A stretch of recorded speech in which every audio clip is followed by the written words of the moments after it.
रात के 8 बज चुके हैं और मैं हूं आप सभी का अपना शावेज़ मलिक और हाज़िर हूं आज मैं आप लोगों के सामने एक ऐसी कहानी को लेके जिस कहानी को सुनने के बाद में 200 करोड़ लोगों का कलेजा कांप गया। 200 करोड़ लोग अपनी आंखों में आंसू रोक ना पाए। इस कहानी की शुरुआत मैं एक शेर के साथ करूंगा। अच्छी थी कहानी, अधूरी रह गई, इतनी मोहब्बत के बाद भी दूरी रह गई।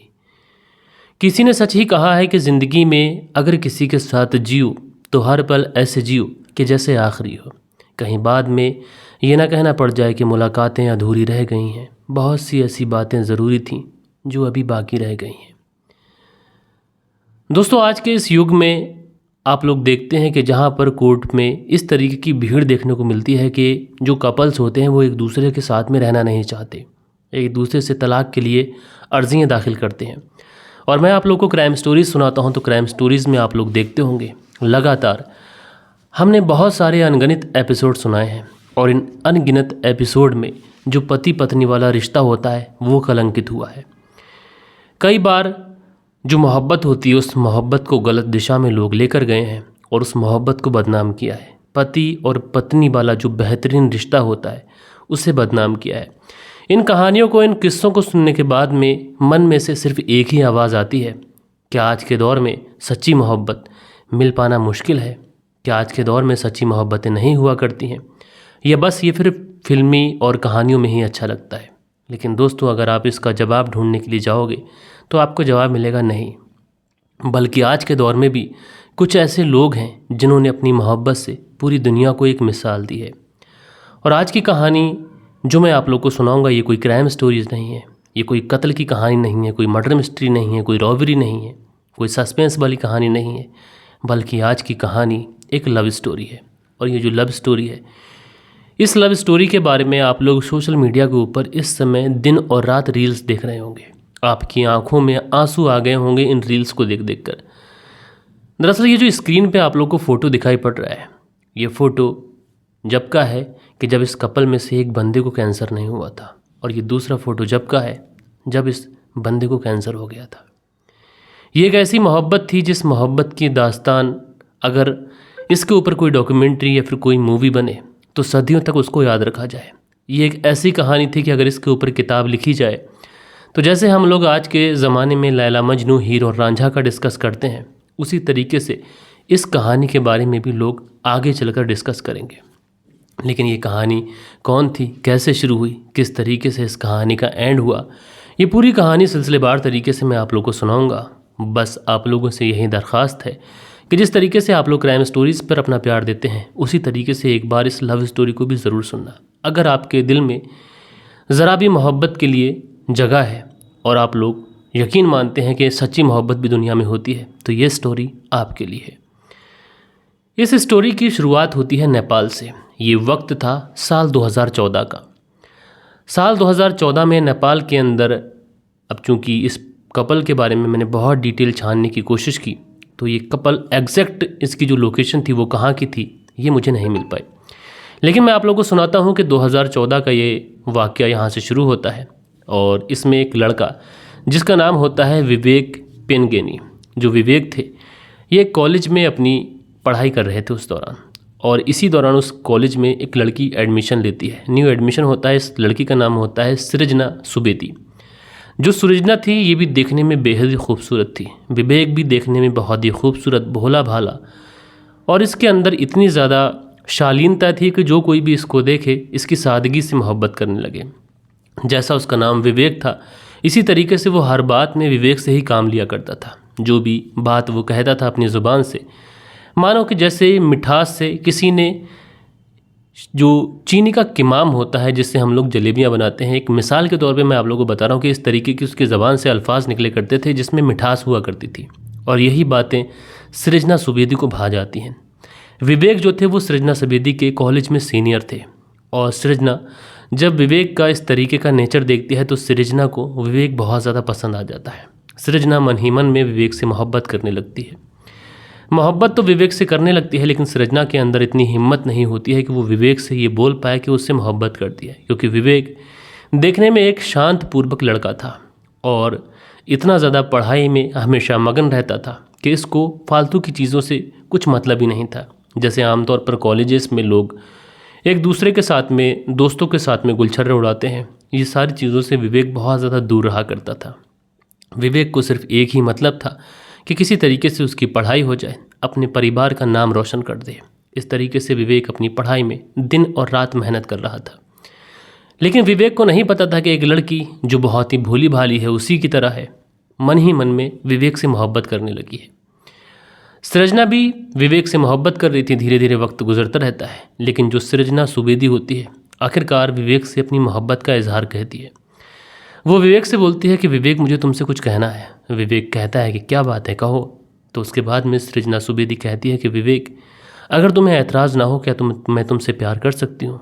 तो जो विवेक थे थोड़ी देर खामोश रहते हैं, लेकिन फिर सृजना की बात पर थोड़ा सा मुस्कुरा देते हैं। उसके बाद वहाँ से चले जाते हैं। लेकिन सृजना थी, उसको विवेक से मोहब्बत थी। वो अगली बार फिर विवेक का इंतज़ार करती है। जैसे ही विवेक मिलते हैं तो फिर उनसे अपनी मोहब्बत का इजहार करती है। जो विवेक थे वो भी सृजना की मोहब्बत को एक्सेप्ट कर लेते हैं और साल 2014 से इनकी मोहब्बत परवान चढ़ती है। अब जब कभी भी विवेक पहले कॉलेज आ जाया करते तो वो सृजना का इंतज़ार किया करते थे। जब सृजना पहले आ जाया करती थी तो वो विवेक का इंतज़ार किया करती थी। दोनों एक दूसरे से बेइंतहा मोहब्बत करते थे, लेकिन इस मोहब्बत को कभी भी ये दोनों एक दूसरे के साथ में गलत रास्ते पर या फिर गलत तरीके से इंटीमेट हुए ही नहीं, बल्कि इन दोनों का यही फैसला था कि मेहनत से हम लोग पढ़ाई करते हैं। क्योंकि हमारे माँ बाप ने इस कॉलेज के अंदर हमें पढ़ने के लिए भेजा है, तो हम लोग पढ़ाई करते हैं, उसके बाद में परिवार की रजामंदी से हम लोग शादी कर लेंगे।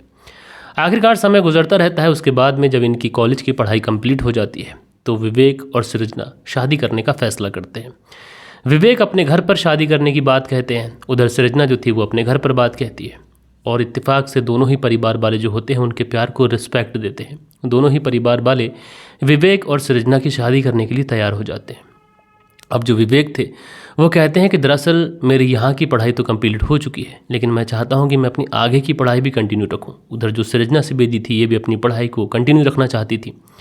इसलिए इन दोनों ने फैसला किया कि आगे की पढ़ाई ये लोग यूएसए से करेंगे, यानी अमेरिका से।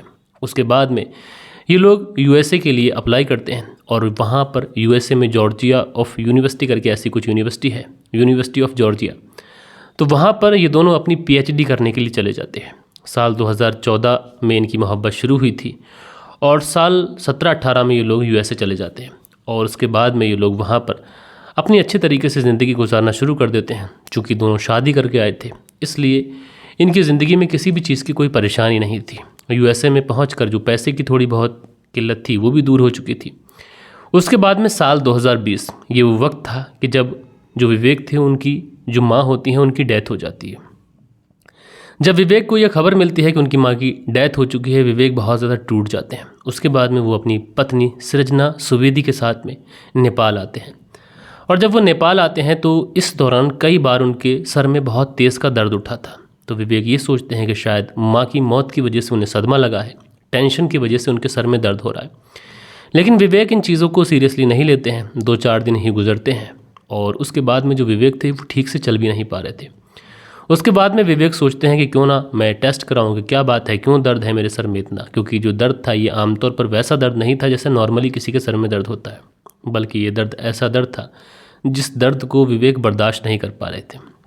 उसके बाद में सृजना सुवेदी जो थी वो अपने पति विवेक को लेकर हॉस्पिटल में पहुंचती हैं और हॉस्पिटल में पहुंचने के बाद में जब विवेक का एमआरआई कराया जाता है तो उस एमआरआई की जो रिपोर्ट आती है वो रिपोर्ट विवेक और सृजना के लिए काल बन कर आती है। दरअसल उस एमआरआई रिपोर्ट में ये मेंशन होता है कि विवेक को 4th स्टेज का कैंसर है, ब्रेन कैंसर।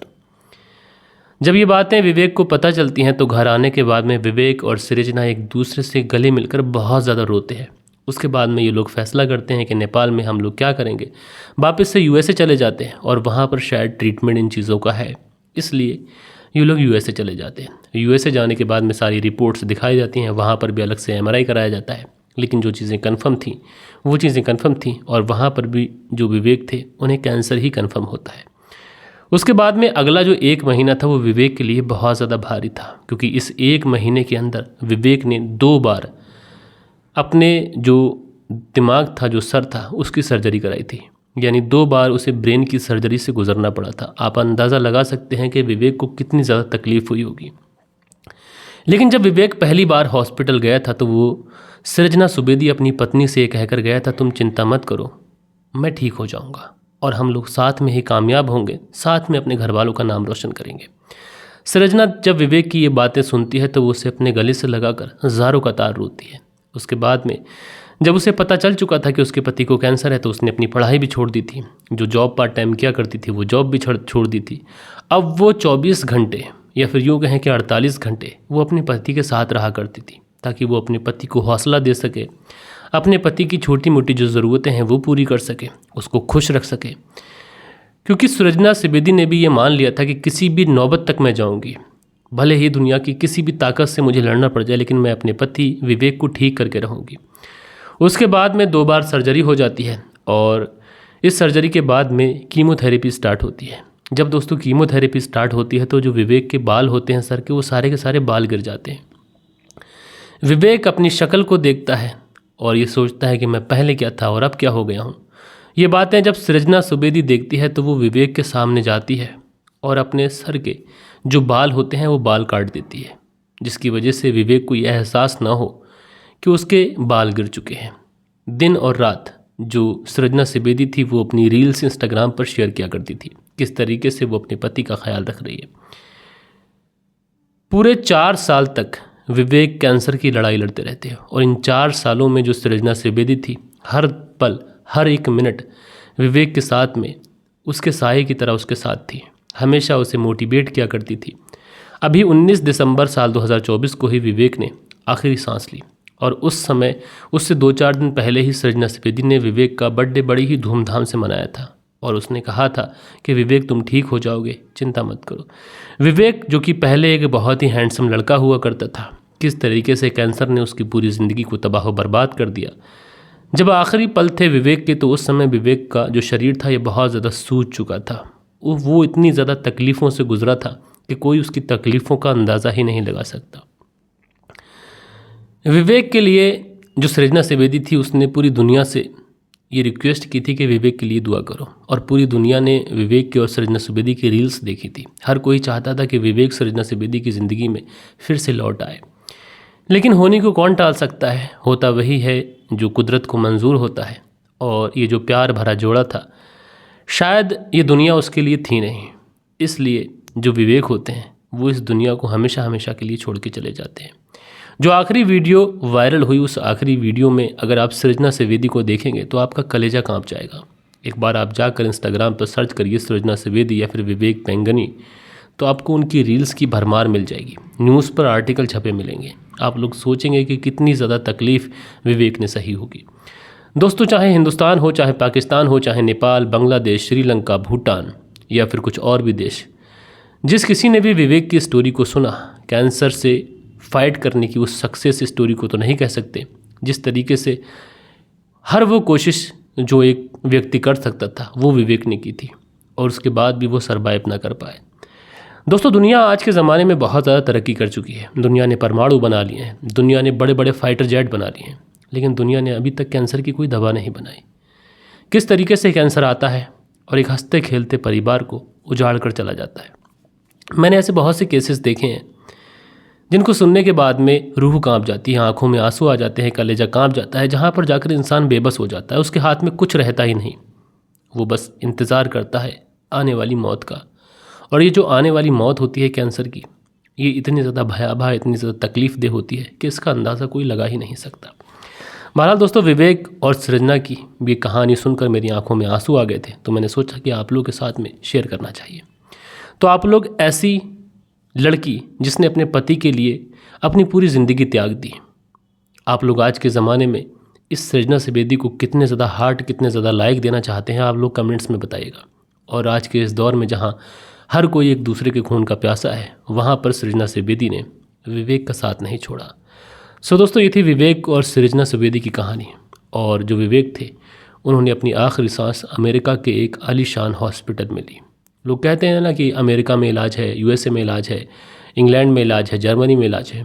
दोस्तों टूटे की बूटी नहीं होती और जिसका समय आ गया होता है उसे कोई ठीक नहीं कर पाता। बहरहाल दोस्तों आज की वीडियो में इतना ही, वैसे भी मन नहीं है, मैं आज बस विवेक और सृजना की स्टोरीज़ देख रहा था तो सोचा आप लोगों के साथ में भी शेयर करूं। तो कल के दिन आप लोग के कुछ कमेंट्स भी आए थे और वक्त होता है कि आप लोग के कमेंट्स पढ़ लिए जाएं। सो दोस्तों, कल के दिन हमारे चैनल पर जो कमेंट्स आए थे ये है दी एजुकेटर करके आईडी है, लिखते हैं दुनिया बदल गई है फ्रॉम जयपुर। तो जयपुर से कहानी सुनते हैं दी एजुकेटर। तो भैया आपका शुक्रिया। स्टेटस फॉर यू लिखते हैं आज की कहानी बिल्कुल ही अलग है, सोचा नहीं था कभी ऐसी खबर भी होगी। तो स्टेटस फॉर यू आपका बहुत बहुत शुक्रिया। आगे लिखते हैं स्टेटस फॉर यू, लिखते हैं लिव इन रिलेशनशिप की बहुत अच्छी बात बोली आपने, ये कानून गलत है। जब से ये कानून बना है अवैध संबंध जैसी जो घटनाएं हैं बढ़ गई हैं। तो स्टेटस फॉर यू आपका बहुत बहुत शुक्रिया। संदीप जी हैं, लिखते हैं अच्छा स्टोरी है। तो संदीप जी आपका बहुत शुक्रगुजार हूँ। उसके बाद में अगला जो कमेंट्स है ये रिजवान अंसारी का है, लिखते हैं वेरी नाइस स्टोरी। तो रिजवान अंसारी जी आपका शुक्रिया। हारून अंसारी हैं, लिखते हैं अस्सलाम वालेकुम मलिक भाई, आपकी कहानी दुबई से सुनता हूँ, मैं कुशीनगर का रहने वाला हूँ। तो हारून अंसारी जी आपका बहुत शुक्रिया। मोहम्मद जोरेज़ हैं, लिखते हैं हार्ट बनाते हैं भैया, बहुत शुक्रिया। राजकुमार हैं, लिखते हैं बहुत बढ़िया कहानी सुनाते हैं, मैं आपका वीडियो रोज़ देखता हूँ, उत्तर प्रदेश गोंडा का रहने वाला हूँ, राजकुमार मेरा नाम है। तो राजकुमार जी आपका बहुत शुक्रिया। धीरज चौधरी हैं, लिखते हैं कमेंट्स पढ़ने के लिए आपका धन्यवाद भैया। तो धीरज चौधरी जी आपका बहुत शुक्रिया। उसके बाद में लईक अब्बास हैं, लिखते हैं अस्सलाम वालेकुम शावेज़ भाई, नाइस स्टोरी। लईक अब्बास गुलिस्तानात बागपत यूपी से कहानी सुनते हैं। तो वालेकुम सलाम जी लईक अब्बास जी, आपका बहुत बहुत शुक्रिया। हसीबुल अंसारी हैं, लिखते हैं अस्सलाम वालेकुम मलिक भाई, नाइस स्टोरी। छोटे भाई इस टाइम कमेंट्स नहीं कर पाता हूँ। तो हसीबुल अंसारी जी वालेकुम सलाम भैया। खैर आपका शुक्रिया, कमेंट्स नहीं कर पाते हैं कोई बात नहीं है, जब फ्री हो तो ज़रूर करें। सुनील त्यागी हैं, लिखते हैं हमारा देश बहुत अच्छा है, रेनू सुनील त्यागी शाहनवाज शहर से। तो बहुत अच्छी बात कही। दुनिया में अगर सबसे अच्छे देश की मैं बात करता हूँ तो हमारा भारत देश ही है। और भले ही यहाँ पर क्राइम की स्टोरीज़ लगातार आती हूँ लेकिन दुनिया का ऐसा कोई कोना नहीं है यहाँ पर क्राइम होता ना हो। उसके बाद में सरफराज सिद्दीकी हैं, लिखते हैं अस्सलाम वालेकुम भाई, कैसे हैं आप? उम्मीद है आप ठीक होंगे। मैं दोहा कतर का रहने वाला हूँ, उत्तर प्रदेश जौनपुर से हूँ और बहुत उम्दा स्टोरी है। ज़्यादातर आपकी स्टोरी जो है वो डाउनलोड करके आराम से सुनता हूँ। तो सरफराज सिद्दीकी जी आपका बहुत शुक्रिया। अनिल कुमार हैं, लिखते हैं nice story. Anil Kumar America से सुनते हैं। तो अनिल कुमार जी आपका बहुत शुक्रिया। गोल्डन वाल करके आइडिया है, लिखते हैं अजीब कहानी है, अजीब किस्म के इंसान है इस दुनिया में। तो आपका शुक्रिया। राजपुरा खबरनामा है, लिखते हैं शावेज़ भाई अभी सभी रिश्ते शर्मसार हो रहे हैं, सिर्फ गलती महिला टीचर्स की नहीं है। तो भाई आपका बहुत शुक्रिया। इरफान अली हैं, लिखते हैं गलती तो साफ साफ टीचर की ही है। तो इरफान अली जी आपका शुक्रिया। नसीम अहमद हैं, लिखते हैं अस्सलाम वालेकुम शावेज़ भाई, इस कहानी में हर एंगल से टीचर ही जिम्मेदार है। बच्चा तो मासूम है, अगर उसको कुछ गलत करे तो फैमिली को बड़ा या फिर टीचर को समझाना चाहिए था। और उस मासूम की कहानी में टीचर ने ही जुल्म कर दिया मासूम के ऊपर। इसलिए कहता हूँ कि आप अपने दोस्त रिश्तेदार सबसे पैसा तो कमाना है लेकिन उसका मतलब नहीं है कि बच्चों पर नज़र न रखें, बच्चों पर नज़र रखनी चाहिए। तो बहुत अच्छी बात कही आपने। दी वेस्ट हैं, लिखते हैं वैसे तो इंडिया में उल्टा है, यहाँ पर स्टूडेंट टीचर पर ट्राई करते हैं। तो दी वेस्ट जी आपका बहुत बहुत शुक्रिया। सो दोस्तों, आज की कहानी कोई क्राइम स्टोरी नहीं थी लेकिन उसके लिए मैं माफ़ी चाहता हूँ, लेकिन ये जो स्टोरी थी ये भी सुनाना बहुत ज़्यादा ज़रूरी थी। और जो आजकल के ज़माने में आप लोग देखते हैं कि अवैध संबंध, कत्ल, मर्डर, इस तरीके की चीज़ें हो रही हैं, वहाँ पर ऐसी अगर प्यार की बेमिसाल कहानी निकल के आए तो वो आप लोगों तक ना पहुँचाऊँ, ये मेरी नाइंसाफ़ी होगी आपके साथ में। खैर कहानी आप लोगों को कैसी लगी कमेंट्स करके बताइएगा। और आप लोगों के जो कमेंट्स थे वो भी मैंने पढ़े, तो आप लोगों से रिक्वेस्ट है कि आप लोग ज़्यादा से ज़्यादा अपने कमेंट्स करा करें ताकि मैं अगले दिन आप लोग के नाम ले पाऊँ, क्योंकि आप लोगों के नाम लेना मुझे अच्छा लगता है।